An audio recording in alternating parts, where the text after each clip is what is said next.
lives of millions now rested in her hands. "Wake up, Andy," he thought again.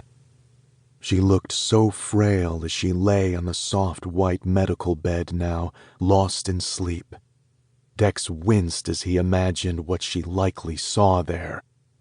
Nightmares. Never dreams, not anymore. The harsh lights of the med bay bounced off of the silver plates implanted across Andy's cheekbones as Dex leaned back, stretching his aching muscles. He'd hardly moved from this spot since they'd fled Arcadius, determined to be by her side when she finally awoke. Determined to be the one to tell her all that had happened, even though he couldn't yet find the words to do so. Dex closed his eyes, remembering that fateful night, remembering the desperate words of Cyprian Cordus, the former general of Arcadius, as he lay dying in this very medbay. The fate of the galaxy is at stake. The leaders are dead, and I'm sure their successors soon will be as well. Androma is the only Arcadian on this ship once I die. If she survives, Androma Racella will be the rightful general of Arcadius. General of Arcadius, leader of the planet that had once wanted her dead. God stars, how she would hate the very idea of it. Dex sighed heavily and shifted his chair closer to Andy, tentatively grazing a hand against hers. The warmth of her skin was soothing. That small sign of life, the only thing that made the knot of tension inside him loosen in the slightest. He studied the thick white bandage on her chest just below her collarbone. Hidden beneath were the dark stitches that held her skin together, mending the flesh that Valen's knife had torn apart. Dex had seen and inflicted plenty of wounds, some far more gruesome than this.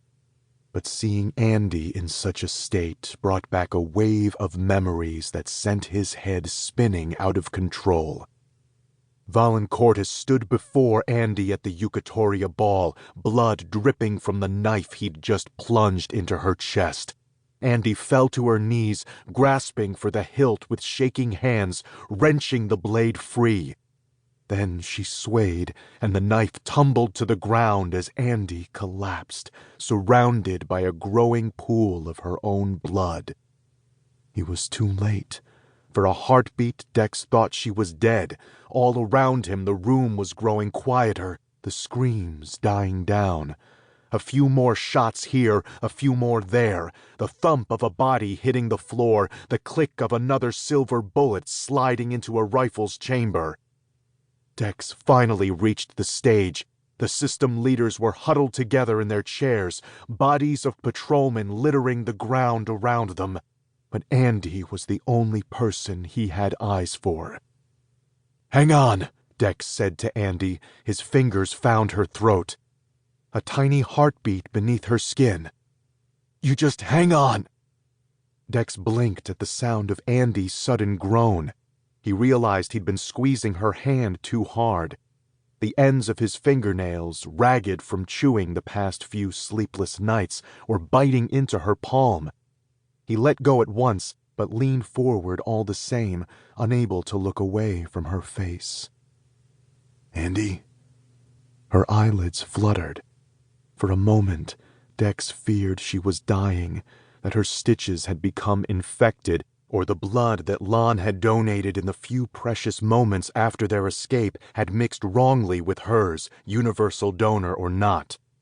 Perhaps even the God-Star of Death, still so hauntingly present in this room, was laughing as he raised a shadowy scythe and readied himself to bring Andy to the other side. But then her eyes opened, gray as a storming sea. Dex let out a whooshing breath that he hadn't even realized he'd been holding. "Hey," he said, feeling the tightness flood from him, gone in an instant. "How are you feeling?" "Dex?" For a moment, Andy simply looked around, as if trying to make